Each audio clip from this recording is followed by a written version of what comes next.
I got my people with me. We're going to be interviewing it. Don't worry about it. We're going to get to the artists, whatever. Shouts out to everybody checking me out on the live stream. What up, though, man? I really appreciate you watching the live stream and the YouTube. It is what it is. But I got my homie, man. He came through, man. My homie from Ars Radio, man. My homie P. Weezy, man. He has an internet radio station. I had to show him some love, man, before we get this whole thing crunk. And he's never really been on K100 Radio like that. You know what I'm saying? I've been on your joint, but you haven't been on K100 Radio, so I had to make sure I stopped, grab him, and pause. You know what I'm saying? Show some love to my fellow internet radio broadcaster, man. What's going on, P. Weezy? Hey, I appreciate it. Absolutely, man. Hey, first of all, it's a pleasure to be on K100. You know what I'm talking about? Before it was anything else popping in ATL, it's always been K100. So just to be on the platform with you, doing what you do, in the presence of real people, man, that means a lot to me. Absolutely. You know what I mean? Because we work hard, and a lot of times we get underpaid, and then we don't get the respect that we deserving of. You know what I mean? Exactly. So, I mean, when you offer me the opportunity, you know what I mean? Like, people think I'm here for them.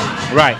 But I'm here for Blizzard. Right. K100. You know what I'm talking about? Absolutely. You know what I'm saying? He's been A1 since day one. Thank you, brother. I appreciate it, man. And you showed us love, man, back when you was doing the events, man. And when I came through, and he was like, yo, K100 in the building. And so I'm gonna extend that respect when you jumped over to this platform. And plus, you're doing it, you working.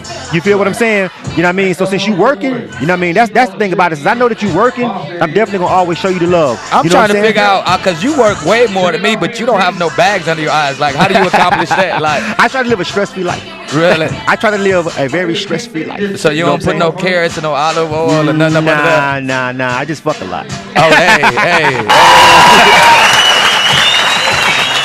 That's what I'm talking about. Yeah, that'll do it for me. You know what I'm saying? So, let me ask you a question. Go ahead. You know what I mean? Since you ain't get a chance to come and I interview you, I want to interview you right now on your show. Go ahead, do it. Let's do it. Like, I mean, I know you've been an artist first. Right. And now you made the transition to the radio. Right. What keeps your passion going? Like, what keeps you doing this? Because it's not a lot of money in it. Because I was already, I'm actually a passionate person about music, period.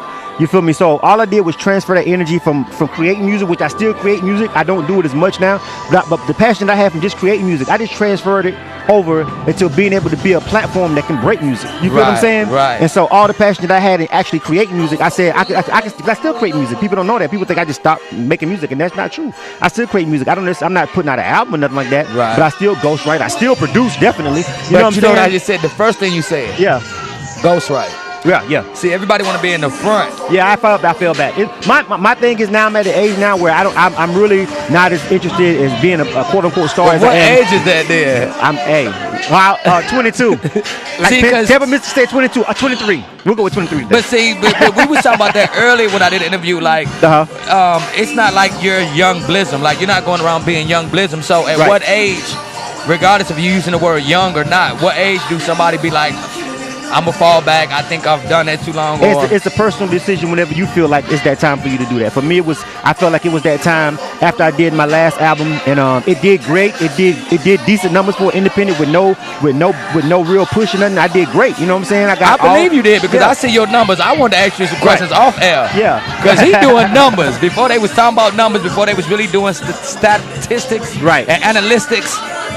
Yeah, I was doing numbers. So for me, and with that, it was just like, but it didn't take me over the top. And I had already told myself, I said, because it was such a great project to me as far as I'm concerned, I was like, if this doesn't take me over the top, then I'm gonna just go ahead and find something else to do in the game. Though I wasn't gonna leave the industry because I got too much time invested in. So I just switched tabs, and this is just the thing I picked, and it happened to work. That's and I mean, and it's just like you just switch lanes. You use your blinker. I'm gonna make the smooth. But the thing about it is, I already had a skill set that had me set up to do this. You feel me? I'm a trained engineer. I'm a producer. You feel what I'm saying? So the technical side of this, a lot of people struggle with the technical side of making all this work. Closed. Right. I already know how to do this. I ran $1 million studio before. So making it work, and then I went to school for network administration. So making it work was easy. That's the problem that a lot of people, I feel like, they want to just jump in the game and just say, I'm going to start an internet radio station. Yeah, you could just jump in the game and start a blog talk, but not this. This is the real deal, more technical. You know what I'm saying? Yeah, and that's when I came in, I'm just smiling because a lot of people don't want to do broadcasts because they can't present it the right way. Exactly. You know what I mean? So, I mean, when you do step out, whenever you step out and whatever you do, you always magnify it. You personify it. You just don't half step. No. I think that's the reason why you've had longevity in anything that you do. Like, the passion is what drives you. I didn't have step with the music. You feel me? My last album was a real, it wasn't on that piff. it was in stores. It was on CD Baby. It was on Pandora. It was a 6-page album layout. So I'm glad you mentioned that. You know what I'm saying? I never bought into the mix. I did one mixtape, and that was with a DJ because he really wanted me to do it. Right. But I'm a person who's like, I produce quality stuff, so you got to pay me for that. And if you don't want to pay me for that, I'd rather just not. Don't worry about it. So do you think that the game, like I went to L.A. Reid, he had me consult with somebody from the label. Right. And the questions I was asking them, these people don't know what Reverb Nation is and SoundCloud. Right. They were asking us questions like, well, what is this site used for? Like, do you get paid from it? And why do you have your music on there? Right. So do you think with the invention of these social networks that it has hurt the artist or helped the artist? I think the social media made artists lazy. Let me tell you why K1's Radio is what it is. You know what I'm saying? Without taking up too much time. The reason why K1's Radio is so prevalent is because what I did was I took my grind as an artist and just transferred it over to here. Let's just be honest about it. Before I got into this internet radio thing, you didn't see internet radio stations setting up broadcasting all over the city. Right, no, you didn't. You didn't see that. I made everybody come outside. Step their game up. I made everybody come outside. Right. Because all I did was say, that's how I did it as an artist. If it was about my grind, I should be famous, quote unquote, or I should be on. If it was about my talent, but it's not. You know, it's politics, money, and everything else. But it was never about my grind. I was always giving major props by everybody in the industry about my grind. They was like, nigga, I don't give a fuck. You one of the hardest working motherfuckers in out here. And all I did was take that and just do it to this. And when I put it into this, well, then I became one of the hardest working independent radio stations. You know what I'm saying? Right. So instead of just, I was always out at events with my CDs. I was always out at events networking.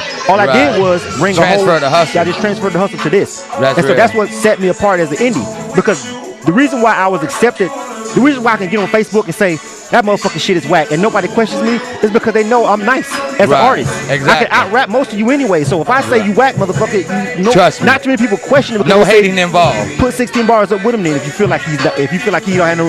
You know, it's like Sports Center. When you watch Sports Center, people hate Skip Bayless because they look at him like he got so much to say. That motherfucker goddamn couldn't dunk to save his life. Right. I got so much to say about rap because nigga, I did that. I do that. I still do that. I'm nice. And that's a great analogy. So that's why I'm respected, and that's why when I came onto the scene being a hip hop blogger and I came and I did this, people accepted because there's like he's already a grinder. So people just said I already fuck with him as an artist and as a producer. He's already a grinder, and that's why it worked. I didn't just jump in the game and just come out of nowhere and everybody just co-sign me like that. That's not what happened.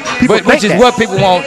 That's not what happened. Now. That's not what happened. Right. I knew Tampa before. I met Tampa as Blizzum. She already respected Blizzum the rapper.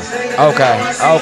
See. You feel me? That's how I met her. I met her as Blizzum the rapper at one of her shows. See. You know what I'm saying? But no, that's real. Right. But they don't understand the longevity. I met Pete Brown at one of her shows. You know what I'm saying? See. I met Lady Shack at one of her shows. I met Miss K-Rock at one of her shows. You feel what I'm saying? As an artist, as a rapper. See, that's crazy. And now I just transferred, and it was like, why wouldn't I fuck with him? He was already fucking with us anyway on the grind. And he was already 100. Right. You know what I'm saying? Before it was K100. Right. So he always was 100. That's the story. So Pete Weezy got it out of me. You know what I'm saying? Yeah. You feel me? That's really that's why the transition was easy for me, brother. I wasn't giving this grind, even though K1's Radio is about 2 years old and it's natural in its state right now. My grind is closer to 20 years. Right, and that's why you make this shit look real easy. Right. You know. And he hanging out with your boy Pete Weezy, man. Pete Weezy, Ars Radio, man. K100. Tell them how to check out Ars Radio. Hey, man, ARS Radio, man. Y'all can check me out from 2 to 6. Matter of fact, 24 hours a day. www.arsatlanta.com, man. Flip us on, flip everybody else off except K100. You already know, real, recognize real. Y'all know the deal. Y'all locked in with the hottest nigga in the streets, GME. Hey, man, enough said, man. Salute the DJ. You already know DJ such just to go. Tampa missed it. Shout out to Big Plum, Bobby J. You know what it is, man. We're going to get everybody tonight. Everybody. Shouts out to the live streamers. Shouts out to the people on YouTube and the SoundCloud. If you catching that the fact, we really appreciate that, man. Ars Radio, make sure you rock with it, man. K1's Radio, man. Industry most wanted is to take over. Hey. Be like, I'm going to get that. Did my party get anything? Spill the daily, get a mind blown. Dirty soul in the styrofoam. Spill the daily.